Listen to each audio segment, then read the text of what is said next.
Dua bersaudara yang yatim piatu sejak kecil. Sang kakak menjadi penguasa sebagian besar dunia hitam di negara Ha. Anak buahnya semua adalah penjahat haus darah yang nekat. Namun sang adik, Honam, adalah pecundang yang selalu diintimidasi di sekolah. Ketika Honam meminta bantuan kakaknya malah memarahinya dan menyebutnya sampah. Dia juga memperingatkan Honam untuk tidak mengaku sebagai adiknya di luar. Melihat satu-satunya keluarganya bersikap dingin dan tak peduli, Honam merasa hancur. Dia berteriak pada kakaknya, "Kau ini kakak macam apa? Bukankah seharusnya kau melindungi adikmu?" Namun kakaknya tidak menjawab, dan langsung pergi meninggalkan rumah tanpa menoleh. Hanya menyisakan Honam yang menangis sendirian. Sejak saat itu, Honam semakin sering diintimidasi di sekolah. Bahkan ketika rambutnya dijambak oleh si kuning yang lebih pendek darinya, dia tidak berani melawan sedikit pun. Karena jika Honam berani bergerak, dia pasti akan dihajar lebih parah lagi oleh si kuning. Namun, saat si kuning hendak menamparnya lagi, Honam tiba-tiba menangkap tangannya. Honam tidak ingin menahannya lagi. Dia mengepalkan tinjunya, siap untuk melawan. Namun sebelum Honam sempat memukul, tiba-tiba sebuah kekuatan besar seperti truk menghantamnya, melemparkan Honam beberapa meter jauhnya. Kang Seokju memakinya dengan nada menghina.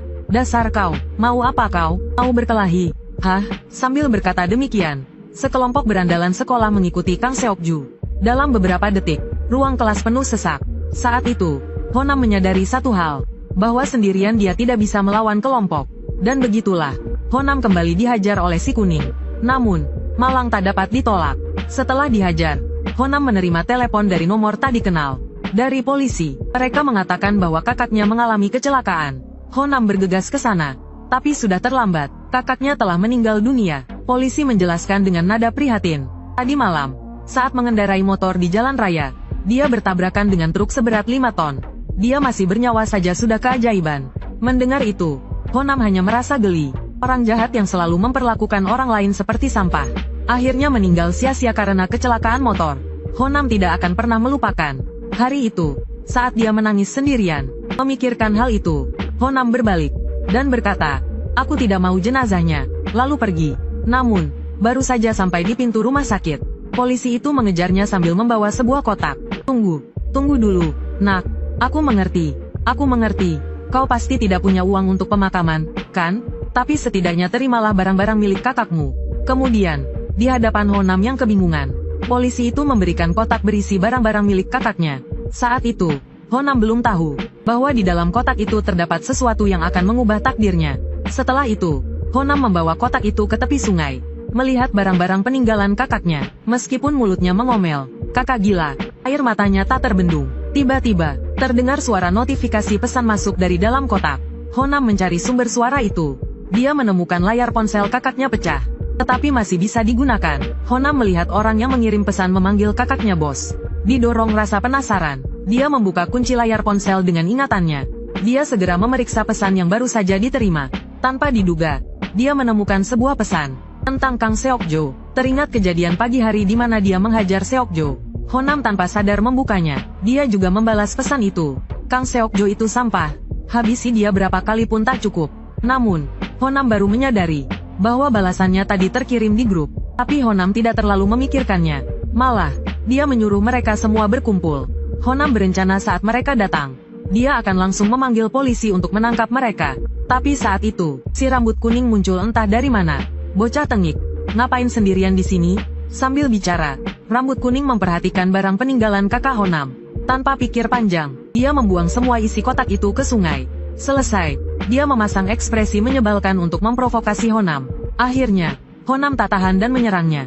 Dia menerjang rambut kuning hingga terjatuh. Lalu, langsung meninju wajahnya. Belum selesai, Honam melanjutkannya dengan tendangan keras. Saat Honam melampiaskan amarahnya, tiba-tiba wajahnya ditinju. Kang Seokjo datang. Melihat anak buahnya babak belur, dia langsung menyeringai, siap membela anak buahnya dengan dalih pembelaan diri. Melihat itu, Honam ketakutan dan ingin kabur. Tapi Seokjo tak akan melepaskannya. Dia langsung mengejarnya. Namun, saat dia hampir menangkap Honam, seorang pemuda mengendarai motor tiba-tiba muncul dan memukul Seokjo dengan tongkat hingga terpental. Bersamaan dengan itu, dari kejauhan, puluhan orang seperti pemuda itu berjalan mendekat. Honam tak menyangka, gerombolan ini bertindak begitu cepat. Padahal pesannya baru terkirim kurang dari 2 menit. Sekelompok berandal berpakaian sama, sudah mengepung Seokjo. Tiba-tiba, pemimpin mereka, Jikang, berkata, Bos bilang kau sampah, habisi kau berapa kali pun tak cukup. Kau buat masalah apa sama bos? Seok Jo kebingungan. Dia bahkan belum pernah bertemu bos. Hanya Honam yang bersembunyi di balik semak-semak yang tahu. Semua ini terjadi karena pesan WeChat yang dia kirim tadi. Setelah Jikang memberi perintah, semua orang langsung menyerang. Kurang dari 3 detik, Seok Jo babak belur. Saat itu, ponsel Honam berbunyi. Bos, Kang Seok Jo sudah diurus. Melihat itu, Honam punya ide nakal. Keesokan harinya, saat makan siang, Honam bertanya pada Minguk, sahabatnya, tentang pasukan kaisar. Honam baru tahu kakaknya menguasai separuh SMA di Korea. Sekarang, semua itu miliknya. Tapi Honam tidak merasa senang, karena dia merasa kakaknya itu brengsek. Sama saja seperti sampah yang selalu menindasnya. Tiba-tiba suara gaduh membuyarkan lamunan Honam. Beberapa berandalan dari geng 1 di sebelahnya sedang memaksa seorang pria berkacamata untuk mencuci piring mereka. Melihat itu, Minguk ingin maju membantu. Honam segera menghentikannya, karena dia tahu, melawan secara langsung hanya akan sia-sia. Melihat orang malang yang juga sering ditindas di sekolah, mereka memilih cara lain untuk membantu pria berkacamata itu. Setelah beberapa berandalan geng 1 pergi, Honam dan Minguk datang untuk membantu pria berkacamata itu mencuci piring. Namun, mereka bertiga yang sedang mencuci piring terlihat oleh beberapa berandalan yang hendak pergi. Setelah selesai membantu, Honam dan Minguk baru saja keluar dari kantin. Ketika mereka melihat Kwon Do Heon melambaikan tangan, begitu mendekat, Honam langsung dijatuhkan. Minguk juga terkena pukulan keras dari anak buahnya. Kemudian Honam diinjak-injak oleh Kwon Do Heon. Dengan nada meremehkan, dia berkata, dasar banci, merebut pekerjaan orang lain. Kalau mau kerja, jadi kursiku dulu. Begitu selesai bicara, salah satu anak buahnya terlempar. Minguk tiba-tiba mengambil posisi bertarung. Melihat itu, Honam memaki dalam hati, gila. Dengan cepat, anak buah yang terlempar itu kembali memukul. Tak disangka, Minguk berhasil menangkisnya lagi, membuat Honam tercengang. Minguk pun bersiap menyerang Kwon Do Heon. Namun, Kwon Do Heon lebih dulu menendang wajahnya. Belum selesai, Kwon Do Heon kembali memukulnya dengan keras. Minguk masih mencoba membalas, tapi Kwon Do Heon kembali menghantam wajahnya dengan lutut. Pukulan itu membuat Minguk pingsan. Namun, Kwon Do Heon belum mau berhenti. Dia menyalakan sebatang rokok, dan mengarahkan puntung rokok itu ke mulut Minguk. Dia menjadikan Minguk sebagai asbak manusia. Namun, tepat saat abu rokok hendak jatuh ke mulut Minguk, Honam berdiri, tapi dia tidak membalas, melainkan berlutut dan memohon ampun, dan menepuk-nepuk punggungnya, memberi isyarat agar Kwon Do Heon duduk di punggungnya. Melihat itu, Kwon Do Heon menghentikan aksinya, dan bersiap duduk di punggung Honam. Tapi saat itu, bel masuk berbunyi. Dengan kesal, dia berkata pada Honam, sialan, mengganggu saja, tapi mulai hari ini, kau adalah sofa pribadiku. Ingat, selalu siap sedia. Kau juga. Kwon Do Heon menendang Minguk, lalu menjentikkan puntung rokok ke kepalanya sebelum pergi. Honam membantu sahabatnya yang hampir mati karenanya untuk berdiri. Tapi Minguk sudah menangis. Dia tidak tahu bagaimana caranya bertahan hidup di sekolah ini. Namun, Honam diam-diam sudah punya rencana. Sore harinya, pintu kelas Honam tiba-tiba didorong terbuka. Minguk panik mencari Honam, menandakan ada sesuatu di luar. Saat itu, banyak orang mengerumuni pintu kelas sebelah. Honam mendekat dan terkejut melihatnya. Kwon Do Heon menjadi sofa manusia untuk pria berkacamata itu, dan dengan rendah hati bertanya apakah tingginya sudah pas. Anak buah Kwon Do Heon yang melihat itu, segera mendorong pria berkacamata itu dari punggung Kwon Do Heon. Namun detik berikutnya, Kwon Do Heon malah memukul anak buahnya, dan membentaknya, orang gila, kau ingin membunuhku. Setelah berkata begitu, Kwon Do Hyung berlutut lagi di tanah. Ia memberi isyarat pada pria berkacamata itu untuk segera naik ke punggungnya. Dan adegan selanjutnya lebih gila lagi. Kwon Do Hyung tiba-tiba melepas semua pakaiannya, dan berlari telanjang di lapangan. Ternyata Kwon Do Hyung melakukan semua ini karena Honam.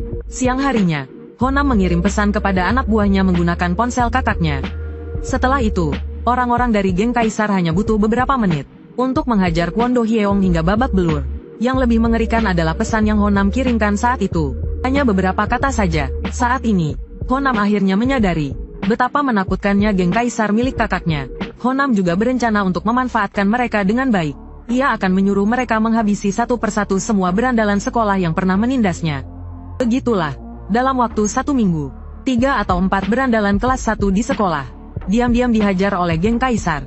Namun, hal ini segera menarik perhatian dua pemimpin sekolah, Ajo dan Jianfu. Melihat anak buah mereka dipukuli, mereka tidak berniat tinggal diam.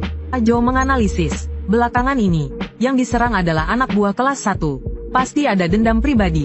Mungkin ada bocah kelas 1 yang menyuap geng kaisar. Jadi, hari ini kita akan menemukannya dan menghabisinya. Ajo yang berusia 12 tahun pernah membunuh teman sekelasnya dengan sekop. Karena masih di bawah umur, ia hanya dipenjara selama 2 tahun dan kemudian dibebaskan. Kini, dengan kekejamannya, ia menjadi pemimpin di SMA Longri. Namun kemarin, anak buah Ajo tiba-tiba dipukuli. Setelah mendengar berita itu, Ajo segera memerintahkan anak buahnya untuk memanggil semua bocah kelas 1 yang baru-baru ini membuat masalah. Ia curiga ada seseorang yang membayar orang untuk melakukan ini. Ajo mengatakan jika nanti ia menemukan bukti, ia akan membuat orang itu merasakan siksaan yang belum pernah dialaminya seumur hidup. Setelah berkata begitu, ia menyuruh anak buahnya untuk menggeledah mereka satu persatu. Mendengar itu, Honam terkejut, karena dialah yang memanggil orang-orang itu, dan ponsel yang digunakan untuk mengirim pesan ada di sakunya. Jika ketahuan, ia pasti mati. Saat teman sekelas di sebelahnya sedang digeledah, Honam memutuskan untuk bertaruh. Ia hanya perlu mengetik aula sekolah Longri di grup geng kaisar. Memikirkan hal ini, Honam buru-buru berbalik dan mengambil ponselnya untuk mengetik. Namun, gerakan kecil ini segera disadari oleh Ajo. Apa yang kau lakukan? Sudah kubilang jangan bergerak. Kau ingin mati, kau mencurigakan. Saat itu, anak buah Ajo mendengar keributan dan berjalan menuju Honam. Hei, bocah, serahkan ponselmu. Melihat itu, Honam tidak berani bernapas. Namun, ketika anak buah itu hendak merebut ponselnya, ia memegangnya erat-erat dan tidak mau melepaskannya. Namun, tepat ketika anak buah itu hendak memukuli Honam, sebuah suara lemah terdengar dari belakang. Aku yang melakukannya. Semua mata tertuju ke belakang. Ternyata itu adalah Kim Do Chong, yang dipukuli 3 kali sehari. Anak buah itu melepaskan tangannya, dan berbalik untuk memastikan. Kau bilang apa tadi? Kau yang melakukannya? Ya, aku yang menyewa mereka. Aku salah. Aku sangat membenci para bajingan yang menindasku. Jadi aku meminta bantuan geng kaisar. Mendengar itu, Ajo sedikit terkejut. Ia bahkan belum menyebutkan siapa yang menyewa mereka, tapi dia tahu itu adalah orang-orang dari geng kaisar. Dan dia tidak memberitahu siapapun soal adiknya yang dipukuli. Orang yang tahu informasi penting seperti ini pasti bukan dia, melainkan bocah ini. Sini kau, berikan padaku. Apa kata sandinya? 00715. Namun, Azu terdiam setelah melihat isi ponselnya. Sialan, hanya ada iklan dan spam. Karena tidak menemukan bukti, Azu mengembalikan ponsel itu kepada Honam dengan kesal. Sementara itu, Kim Do Chong bernasib buruk. Azu langsung meninju perutnya, lalu Azu memberi isyarat agar yang lain pergi. Penyiksaan akan dimulai. Honam tidak mengerti mengapa Kim Do Chong harus dipukuli untuknya. Tapi berkat dia yang mengalihkan perhatian semua orang, Honam bisa keluar dari grup chat geng kaisar. Di sisi lain, anak buah geng kaisar menyadari bos mereka tiba-tiba keluar dari grup. Meskipun mereka menambahkannya kembali ke grup, hal ini membuat mereka merasa ada yang tidak beres. Kembali ke Honam, dia khawatir dengan Kim Do Chong. 5 pelajaran telah berlalu, tetapi Kim Do Chong belum kembali ke tempat duduknya. Khawatir terjadi sesuatu, Honam segera kembali ke aula sendirian. Namun, tidak ada seorang pun di sana. Dia hanya mendengar suara dari ruang penyimpanan. Honam dengan hati-hati membuka pintu, dan mulai mencari Kim Do Chong dalam kegelapan. Akhirnya di sudut ruangan, dia menemukan sahabatnya yang telah membelanya. Honam segera merobek lakban di mulut Kim Do Chong.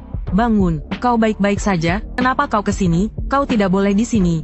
Pergi. Kenapa kau mengaku kalau kau yang memanggil geng kaisar?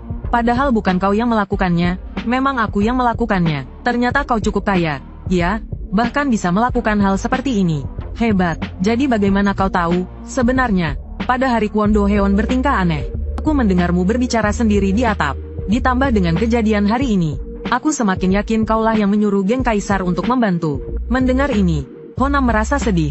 Bagaimanapun juga, akulah yang menyebabkan kau dipukuli seperti ini. Tidak apa-apa, dulu, ketika semua orang menertawakanku, dan acuh tak acuh terhadap apa yang kualami. Mungkin kau tidak peduli, tapi aku akan mengingatnya seumur hidupku. Dan hari itu, ketika Kwon Do Heon bertingkah gila, meskipun aku bingung, aku benar-benar merasa puas. Jadi, kau tak perlu minta maaf. Pulanglah, nanti setelah pulang sekolah, mereka akan membawaku menemui seseorang bernama Jian Fu. Jika mereka melihatmu di sini, kau mungkin akan terlibat. Honam berniat membawa Kim Do Chong pergi dari sana. Tetapi Kim Do Chong mengatakan meskipun dia pergi, mereka tetap akan menangkapnya di kelas setelah pulang sekolah. Sahabat sejati tidak akan melakukan itu. Setelah mengatakan itu, Honam mengirim pesan di grup geng kaisar. Habisi Yongyil, Gu Minzu, dan Azu.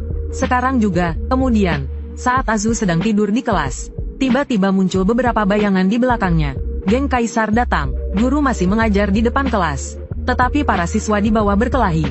Seseorang mengangkat alat pemadam api di atas kepalanya, dan langsung memukulkannya ke kepala Azu. Guru dan murid-murid lain yang mendengar suara itu terkejut, hingga Azu ditendang hingga terpental. Guru baru menyadari kalau mereka sedang berkelahi, tapi saat itu Azu sudah diinjak-injak oleh beberapa orang. Guru yang ketakutan segera lari keluar kelas dan menelepon polisi. Saat itu hanya tersisa beberapa anggota geng Kaisar yang baru saja berkelahi di kelas.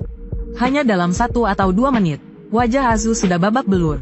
Ketua geng sengaja mengambil foto, sebelum dia sempat mengirim foto ke grup geng Kaisar. Jianfu, sahabat Azu, bergegas masuk. Dia langsung meninju ketua geng hingga terpental. Anggota lain yang ingin membantu bukan tandingan Jianfu. Jianfu mengalahkan mereka semua. Salah satu anggota yang sial kepalanya dibenturkan ke lantai oleh Jianfu. Berani-beraninya kalian membuat onar di sini.